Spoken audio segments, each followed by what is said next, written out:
कभी कभार हम बहुत ज़्यादा ना हैवी खाने खाए हुए होते हैं जिसकी वजह से हमारे पेट में दर्द हो जाता है या मैदे में तकलीफ़ शुरू हो जाती है। तो आज जो है एक मज़ेदार सी जो है आपको रेसिपी बताऊंगी जिससे जो है आप अपना खाना पीना भी नहीं छोड़ सकते, वरना बाज़ औक़ात यही होता है जब पेट में दर्द होता है, जब मोशंस वग़ैरह आ रहे होते हैं तो हम जो है ना खाना छोड़ देते हैं, तो उससे और ज़्यादा कमज़ोरी हो जाती है। तो ये रेसिपी ऐसी है कि जिससे आप लोग खाना भी नहीं छोड़ सकते। साथ में जो है ना मैंने इसके सर्व किया है शलजम का अचार, जो हज़माओं के लिए बहुत ज़्यादा अच्छा है और ये आपके हाज़मे को अच्छा करेगा। और साथ में यहाँ पर मैंने कुछ सलाद वग़ैरह रखी है, ऊपर से प्याज इसके गार्निश करेंगे, ताकि जो है जो भी मतलब लोग हैं जो खाना पीना छोड़े हुए हैं अपने पेट के दर्द की वजह से, मोशंस वग़ैरह से परेशान होकर या मैदे वग़ैरह में तकलीफ़ है, तो आप जो है खिचड़ी को खा सकते हैं। और वैसे भी जो है नॉर्मल अगर कोई बीमार भी नहीं है, आप इसको अपने घर में बनाएं। इसमें चावल है, दाल है, तो यानी कि ये बहुत ज़्यादा ताकतवर एक चीज़ है। तो ज़रूरी नहीं कि अगर खिचड़ी बनी हो तो उसके साथ लवाज़मात वग़ैरह ना हो, एहतमाम के साथ भी जो है ना इसको खा सकते हैं। और ये बहुत मज़ेदार सी बनती है, बहुत आसान है। आगे मैं आप लोगों को बताऊंगी कि अगर आप लोगों के पेट में दर्द या मोशंस वग़ैरह आ रहे हैं तो आपने इसे किस चीज़ के साथ लेना है।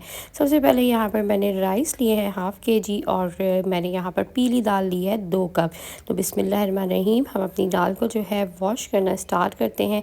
अच्छे से जो है इसको धोइएगा और इसका पानी जो है जितना मतलब आपको लगे मैला है, ख़राब है, वो सारा पानी आपने फेंक देना है। इसको थोड़ी देर के लिए भिगो देना है, फिर अगेन जो है ना हम इसे वॉश करेंगे जब जो है मैं इसे मसाले वगैरह में डालूँगी।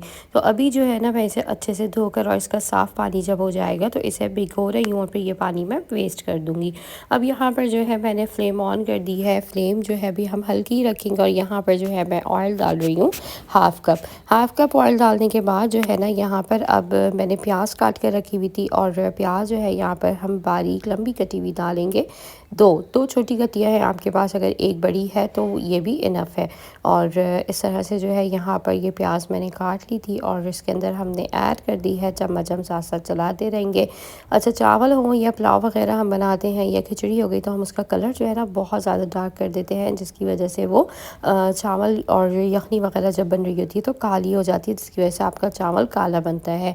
तो आपने बस इस चीज़ का ख्याल रखना है। अब जो है मैं इसके अंदर लाल साबुत मिर्चें जो होती हैं 6 से 8 ये ऐड कर रही हूँ। और बस ये हल्की हल्की सी जब गर्म हो जाए, इसका थोड़ा सा भी कलर चेंज हो जाए, फ़ौरन 1 सेकंड के अंदर आप निकाल लें। और यहाँ पर जो है ये मैं इसको अलग करके बाहर निकाल रही हूँ, क्योंकि ये खिचड़ी के ऊपर जब हम सर्व करते हैं ना ये बहुत मज़े की लगती है। बाज़ लोग जो है इसी के अंदर खिचड़ी को तैयार कर लेते हैं, और इस तरह से करिएगा, ये तरीका बहुत अच्छा है। तो थोड़ा सा चेंज हो खाना बनाने में। और अब खिचड़ी है तो ये थोड़ी है कि हम इसको बस ऐसे ही जो है वो रख देंगे और बेदिली से खाएंगे।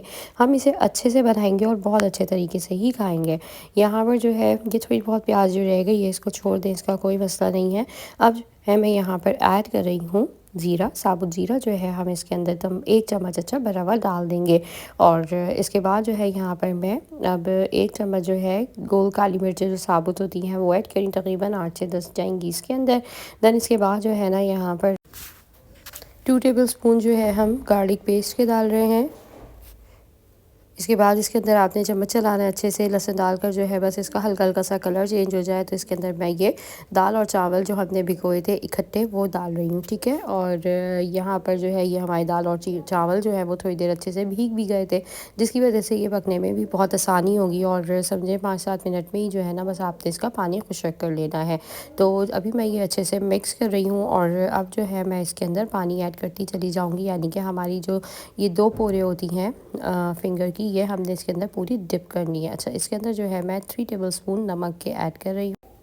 सॉल्ट जो है जब मैंने लहसुन डाला था ना उसके बाद मुझे डालना था, मैं डालना भूल गई थी, और जिसकी वजह से मैंने इस टाइम पे ऐड करा। मैं शुक्र अदा कर रही हूँ कि मुझे याद आ गया। तो ऐसे ही जो है जब मैं चावल और इस तरह पानी डालकर जो है जब पकाना स्टार्ट करती हूँ, चावल हो या खिचड़ी मतलब पुलाव वगैरह, तो मैं उसका जो है ना वो नमक ज़रूर चेक करती हूँ कि कुछ कम तो नहीं है, तो इस टाइम डाल देते हैं। तो अभी जो है मैंने चेक करा तो मुझे बिल्कुल भी फ़ील नहीं हुआ, तो मैंने इसके अंदर नमक ऐड कर दिया है 3 टेबलस्पून। अब यहाँ पर ये 2 पोर्स हमारी जो है वो इसके अंदर पूरी डिप हो जानी चाहिए, जो शहादत की उंगली होती है। अब मैंने पानी इसके अंदर जितना मुझे ज़रूरत थी मैंने डाल दिया है, चम्मच साथ साथ मैं चला रही हूँ। बस इसका पानी जो है हमने खुश्क करना है, इसको ढककर मैं छोड़ दूँगी तकरीबन 5 से 7 मिनट के लिए। बस अब यहाँ पर जो है ना ये पानी खुश्क हो गया था और मैंने इसका ढक्कन हटाया, तो अब इसे हम अच्छे से मिक्स कर रहे हैं। अगर आपको थोड़ी सी ये और सॉफ्ट चाहिए, गुदास गुदास सी चाहिए ना, तो इसको जो है ना आपने थोड़ी देर दम पर भी और रखना है और इसके ऊपर जो है ना आप मतलब कपड़ा रख कर भी जो है उस पर छींटा लगा कर और फिर उसे दम पे रख सकते हैं, तो चावल जो है आपके और सॉफ्ट बनेंगे। मतलब कुछ लोग थोड़े खिले खिले से खाते हैं और जो थोड़े बुज़ुर्ग होते हैं जैसे मेरे अब्बू थे ना, तो उनको ना थोड़े से सॉफ्ट और नरम मतलब गुदास चावल पसंद है। तो ये डिपेंड करता है आप लोगों के ऊपर। अगर आप लोग चाहते हैं कि आप अपने घर के बड़ों के लिए बना रहे हैं तो आप इसे जो है और सॉफ्ट कर सकते हैं। तो यहाँ पर जो है ये हमारी खिचड़ी दम पर आ चुकी है। तो बस इसको जो है मैं अच्छे से मिक्स कर रही हूँ ताकि चावल जब हम निकालें सर्व करें ना, तो एकदम से जो है वो जो गोले से बन जाते हैं ना, वो ना हो। साथ में जो है ये टिप्स भी थी सारी आपके लिए। और लाजमी जो है अगर किसी के पेट में दर्द है और खाना पीना कम हुआ हुआ है, तो आप जो है ना मुश्किल वगैरह अगर आ रहे हो तो आप जो है ना इसको दही के साथ दिएगा, और दही ज़्यादा हो, चावल जो है वो कम हो। तो अब इसे मैंने रख लिया है यहाँ पर। मैं अब तैयारी करती हूँ इसको मतलब निकाल के जो है वो सर्व करने की, और साथ में जो है वो इसके लवाज़मात भी जो है वो रखती हूँ।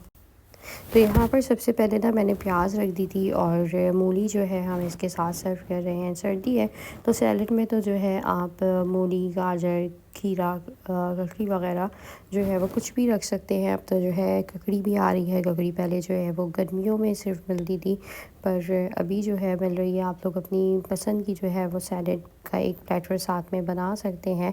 और बस ये सारी चीज़ें मैं काटती हूँ और खीरा भी जो है इसके साथ में रखी हूँ। अभी जो है सब मैंने हाफ़ हाफ़ लिया था जितनी रिक्वायर्ड थी, और बस एक हमारी जो है ना ये पूरी बहुत अच्छी सी जो है वो सैलेड की प्लेट बन गई थी। अब जो है अगर आपको अपना हज़्म अच्छा रखना है खाना खाते हुए कि आपका खाना जो है साथ में वो हज़म होता रहे, तो आपके यहाँ जो है ना अगर शलजम का अचार है तो वो ज़रूर जो है वो खिचड़ी के साथ सर्व करिएगा। पुलाव के साथ, मटर पुलाव के साथ जो है ख़ासकर, और जो है खिचड़ी वगैरह के साथ ये अचार बहुत मज़े का लगता है। तो यहाँ पर जो है अब इसको भी जो है मैं निकाल रही हूँ, और हम लोग जो है अपनी खिचड़ी के साथ जो है इसको खाएँगे। और दही वगैरह जो है वो भी रख लें, चटनी इसके साथ रखें और मज़ेदार से जो है अपने खाने को एंजॉय करें। भले खिचड़ी बनी हुई हो या कोई भी ऐसी चीज़ हो, उसके साथ जो है ना अगर आप लवाजमात अच्छे रख लें और उसको अच्छे से जो है वो चीज़ को प्रेज़ेंट करें, तो आपका खाना जो है ना वो एक तो दिखने में भी अच्छा लगने लग जाता है और खाने में भी जो है वो अच्छा लगता है। मैंने जो है जो प्याज फ्राई करी थी वो भी साथ में रख ली है। अब यहाँ पर जो है मैं इसके ऊपर प्याज जो हमने ब्राउन करी थी ना वो डाल देंगे, और प्याज जो है इसके साथ इस तरह से खाने में भी अच्छी लगती है। अगर आप लोगों को नहीं पसंद तो आप जो है इसको डायरेक्ट बघार करते हुए भी जो है ना चावल वगैरह को डाल सकते हैं और प्याज को नहीं निकालिएगा। तो यहाँ पर ये इसका फ़ाइनल लुक है। और मज़ेदार सी ये रेसिपी अगर आप लोगों को अच्छी लगी है तो लाइक, शेयर एंड सब्सक्राइब ज़रूर कर दिएगा। और आप लोगों से मिलूँगी इंशाल्लाह नेक्स्ट वीडियो में। Don't forget to subscribe my channel. अल्लाह हाफ़िज़।